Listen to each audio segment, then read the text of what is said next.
مالک بے نیاز نے ان لوگوں کا اور بہترین لوگوں کا اور کامل لوگوں کا ذکر فرمایا جنہوں نے اسلام کی خاطر اپنے صدر کو کھول دیا اور اسلام کے لیے اپنے آپ کو پیش کر دیا، وہی لوگ مبارکباد کے مستحق ہے اور انہیں کو اعزاز پہنچتا ہے۔ اور جن لوگوں نے دین اسلام کی مخالفت کی ہے اور دین اسلام کے ساتھ بغاوت کا اعلان کیا ہے، رب بے نیاز نے ان کے صدر کو، ان کے دلوں کو بند کر دیا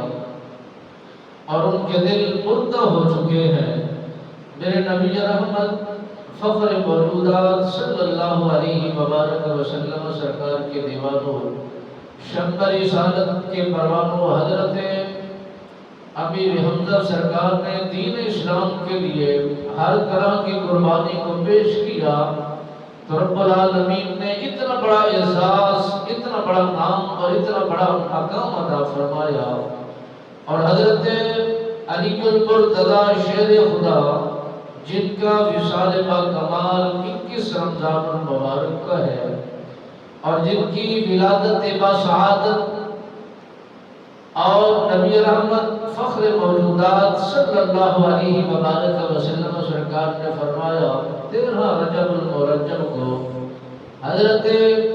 علی المرتضی شیر خدا سرکار کی ولادت با کمال ہوئی، اور یہ اعزاز، یہ مرتبہ، یہ مقام حضرت علی المرتضی شیر خدا کے علاوہ کسی کو بھی حاصل نہیں ہے۔ یہ برکت، یہ رحمت، یہ خدا کی عنایات بس انہی کا یہ مقدر ہے اور انہی کو یہ شرف حاصل ہوا ہے۔ آپ سرکار کی والدہ محترمہ فرماتی ہے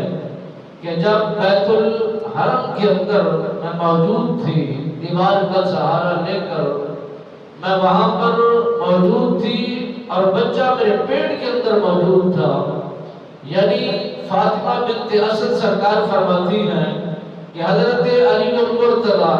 شیر خدا سرکار کا رب العالمین نے اتنا بڑا مقام عطا فرمایا ہے، یہ میرے پیٹ میں تھا تو دردیں نہیں تھی، تکلیفیں نہیں تھی، میرے لیے پریشانی نہیں تھی، اور حرم کعبہ کے اندر اس کی ولادت با سعادت ہوئی، اور یہ شرف انہی کو حاصل ہے اور یہ مقام انہی کو حاصل ہے۔ اس سے پہلے کسی صحابی کو، کسی تابعی کو، کسی بھی غلام کو ایسا اعزاز حاصل نہیں ہے۔ حضرت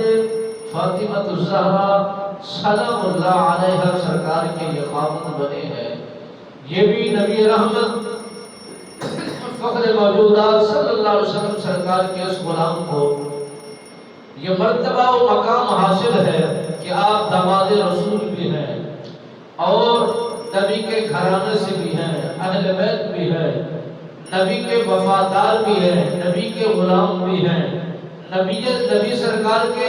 تربیت یافتہ بھی ہیں، اور آپ کی صحبت میں رہ کر زندگی کو بسر کرنے والے اور سخاوت، عدل و انصاف، یہ بہترین شجاعت یہ نبی رحمت سرکار کے درس